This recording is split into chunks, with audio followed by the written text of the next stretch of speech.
maats, hoop dit gaan goed met julle almal. Baie van julle is seker al met vakansie en kan hopelik 'n bietjie rus hierdie volgende paar weke. Tydens die week van 7 tot 11 Julie gaan ons weer pretweek hou hier by NG Weltevreden. Teen daardie tyd sal jy al moeg wees om alleen te speel.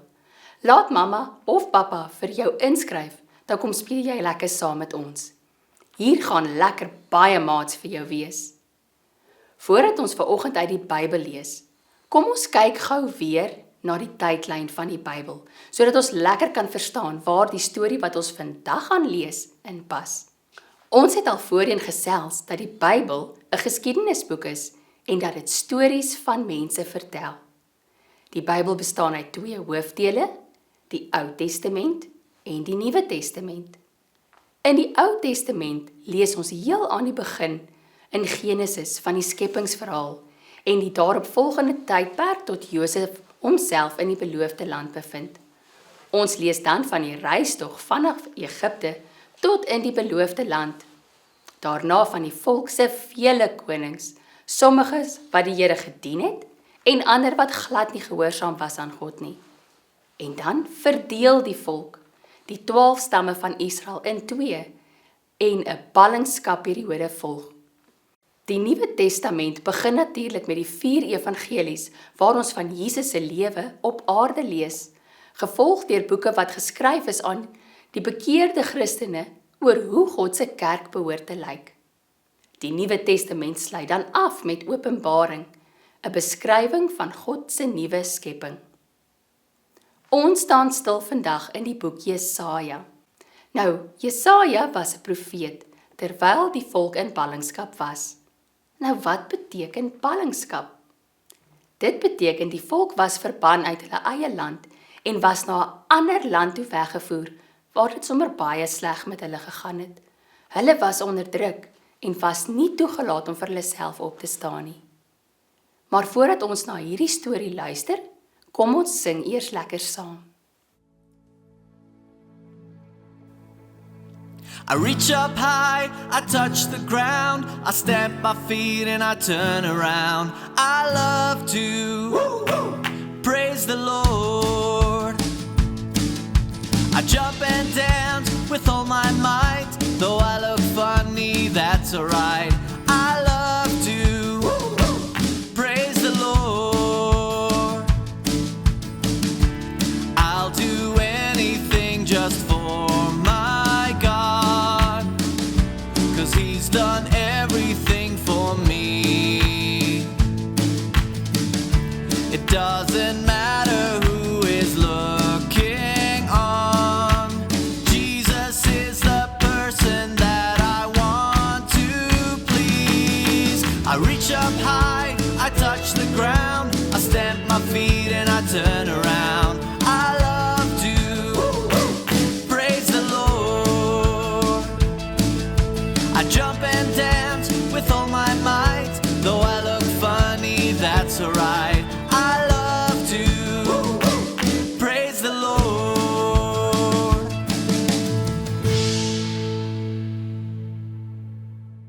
Kom ons bid saam die Onse Vader, die gebed wat Jesus vir sy disippels geleer het. Ons Vader wat in die hemel is, laat U naam geheilig word. Laat U koninkryk kom. Laat U wil geskied, soos in die hemel, net so ook op die aarde. Gee ons vandag ons daaglikse brood en vergeef ons ons skulde, soos ons ook ons skuldenaars vergewe. En lei ons nie in versoeking nie, maar verlos ons van die bose. Want aan U behoort die koninkryk en die krag en die heerlikheid tot in ewigheid. Amen.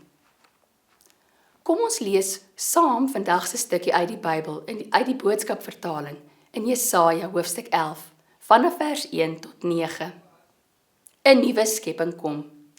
Ten spyte daarvan dat die nageslag van Dawid getref word soos 'n boom wat afgekap word, sal daar tog weer uit die stom van Isaai wat oorbly, 'n takkie begin groei. Uit die ou wortel wat nog in die grond was, sal 'n nuwe tak uitkom wat sal vrugte dra. Die Gees van die Here sal in hom wees en sal hom help om situasies reg op te som en die regte besluite te neem. Die Gees sal hom toerus om 'n vaardige koning te wees wat weet wat hy wil doen. Hy sal onder leiding van die Gees in 'n intieme verhouding met die Here leef en hom met eerbied dien. Dit sal vir hom 'n vreugde wees om die Here te dien. Hy sal nie mense op hulle baadjie takseer of toelaat dat skinderpraatjies hom mislei as hy 'n besluit moet neem nie. Hy sal die armes se hofsaake regverdig, behartig en die behoeftiges se regte beskerm. Maar teen die goddeloses sal hy genadeloos optree en hulle uitroei. Hy sal sy mense regverdig behandel en met integriteit optree. In daardie tyd sal 'n wolf en 'n lammetjie saam bly. Die luiperd sal tussen die boklammers lê en slaap.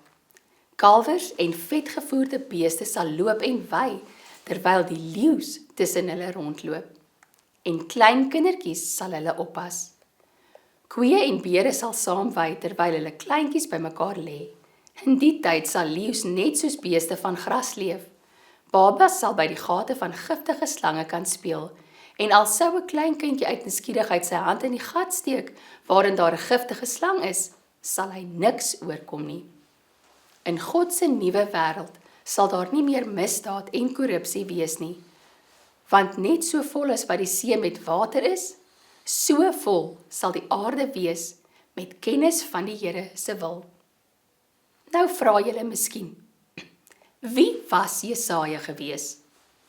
Jesaja was een van die groot profete wat oor die volk Juda geprofeteer het. Juda is een van die stamme van Israel en dus die nageslag van Abraham, Isak en Jakob. Lank voor hierdie Bybelgedeelte geskryf is, het koning Dawid, Isaia se jongste seun oor Israel regeer. In hierdie gedeelte word daar egter geprofeteer dat die gesalfde, die Messias, oftewel Jesus, uit die geslag van Isaia sal kom. Messias is 'n Hebreëse woord wat gesalfde beteken.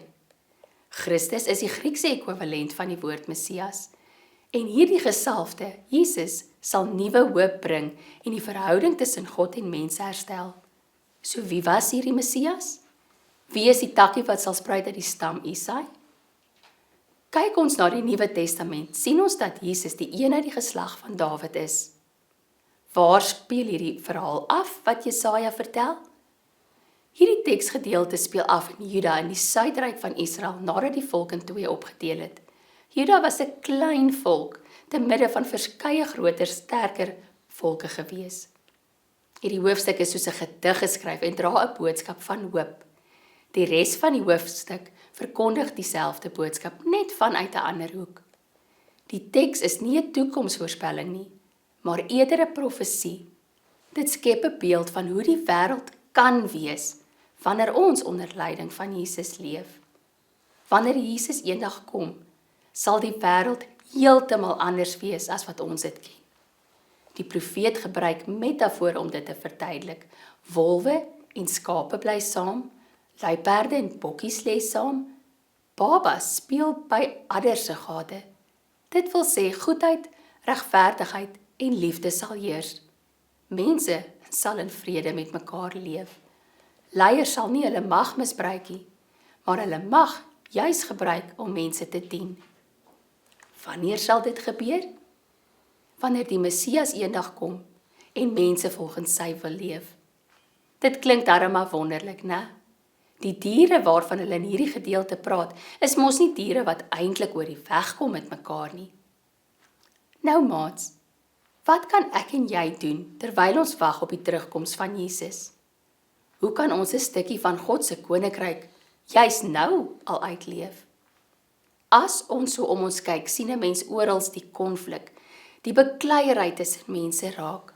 Om 'n stukkie van sy koninkryk juis nou uit te leef, in 'n situasie waar konflik of bekleierery na die enigste opsie lyk, kan ons juis dan besluit om eerder in vrede die probleem aan te pak. In Jesus se koninkryk is daar nie plek vir konflik of beklei nie. Dink 'n bietjie na of daar iemand, 'n maatjie of iemand anders is wat jy sukkel om mee oor die weg te kom. Hoe kan Jesus jou help om beter met hulle oor die weg te kom? Dalk hoef jy nie eers te ver te kyk nie en sukkel jy om die vrede in jou eie huis te bewaar. Maats, ek bid dan juis vandag vir jou, dat jy sal besef dat konflik nie die enigste uitweg is nie. Ek bid dat jy hierdie vakansie sal gebruik om daaroor na te dink en dat Jesus by jou sal bystaan sodat jy tydens 'n bekleierery beter besluite sal neem. Oefen sommer nou om nie oor alles te beklei nie. So kan jy 'n stukkie van God se koninkryk hier op aarde ervaar. Ek weet nie van jou nie, maar ek sien baie uit daarna om in hierdie vrede te leef, soos wat die profeet Jesaja ons van vertel. Om luiperde en bokkies te sien in vrede saamleef, skape en wolwe wat saam vy. Kom ons bid saam. Hemelse Vader, baie dankie dat U saam met elkeen van ons was in hierdie kwartaal wat verby is. Baie dankie dat ons kan weet dat U altyd saam met ons was, selfs in die tye wat U ver gevoel het. Baie dankie dat U vir ons die Bybel gegee het, waar ons al die wonderlike dinge oor U koninkryk kan lees. Ons sien baie uit na wanneer U koninkryk kom en vrede sal heers. Ons bid dat U saam met elkeen van ons sal wees in hierdie vakansie, waar ons gaan oefen om eerder die vrede te bewaar, in plaas daarvan dat ons reg staan om te beklei. Help ons om te besef dat konflik, 'n stryery nie die enigste opsie in moeilike situasies is nie. Baie dankie vir U liefde en al die genade. Gaan saam met elke maatjie, vul hulle harte met vrede. Amen. Baie dankie dat jy weer vandag saam met ons ingeskakel het. Ons nooi julle weer eens uit om na die pretweek te kom van die 7de tot die 11de Mei vir heerlike pretbelaaide oggende. Sien jou daar. Totsiens maats.